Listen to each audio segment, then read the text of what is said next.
Hi and welcome back for another great recipe. Today I want to show you a basic apple sponge cake.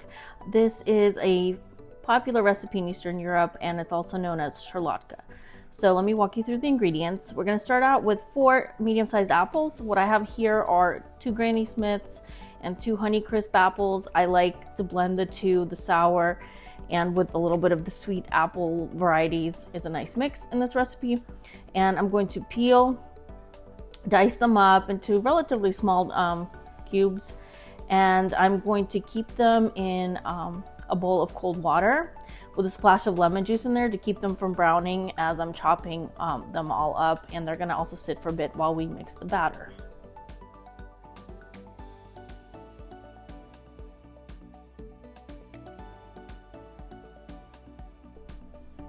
This is about the size that you want, not too big because this is not really an apple pie, this is an apple cake.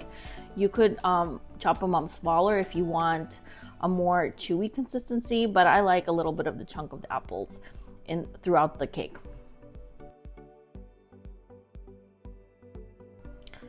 And this type of sponge cake batter can also be used for other fruits as well. You could do the same process with peaches, with plums, probably with cherries as well, as long as they're drained and pretty dry, because you don't want it to get too soggy. But a firm fruit like plums or peaches would be great in this recipe as well. I'm adding in 6 eggs at room temperature, 1 cup of white sugar, 1 teaspoon of vanilla, and half a teaspoon of baking powder. So the ingredients are really simple. I'm not adding any additional spices or flavorings. This is going to be a very airy and mild flavored cake with really the apple flavor coming through the most. So this is not like an apple pie flavor, but if you did want those spices, you could definitely add cinnamon, nutmeg, cloves, things like that. Okay, mixing it on high for 1 minute.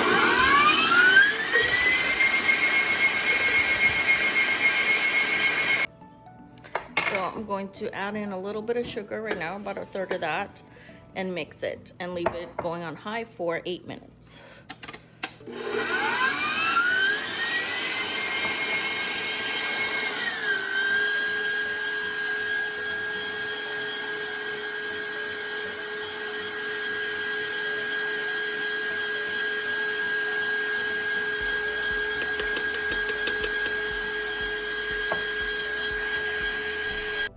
I'm setting my timer for 8 minutes and leaving it on the high speed.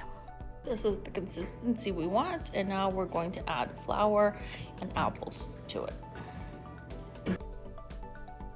So this is what the batter looks like. It's nice and fluffy and airy. I'm going to take about 1/3 of my flour and baking powder mixture and sift it through.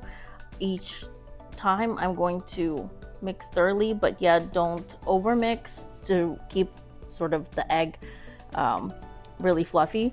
So we're going to do this in 3 stages. Shake the flour, mix well, remembering to scrape the bottom really well so that there's no dry flour at the bottom of your batter.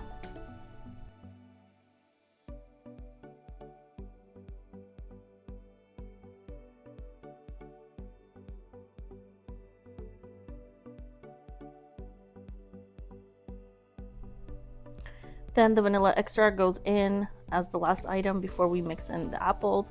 I've also been straining the apples in a colander to get the water out of them.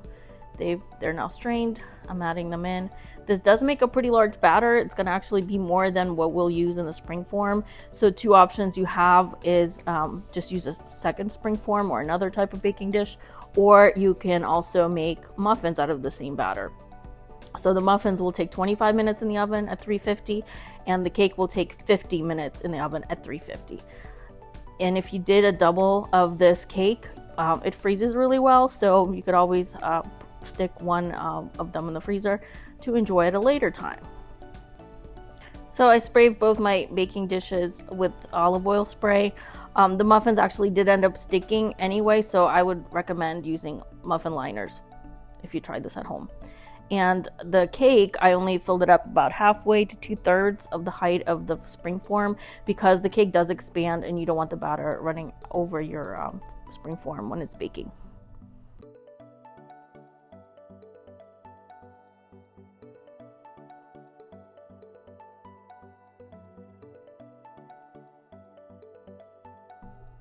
I'm grabbing a damp paper towel and just cleaning up the edges of each of the muffin shapes, just to clean it up a little bit before I put it in the oven.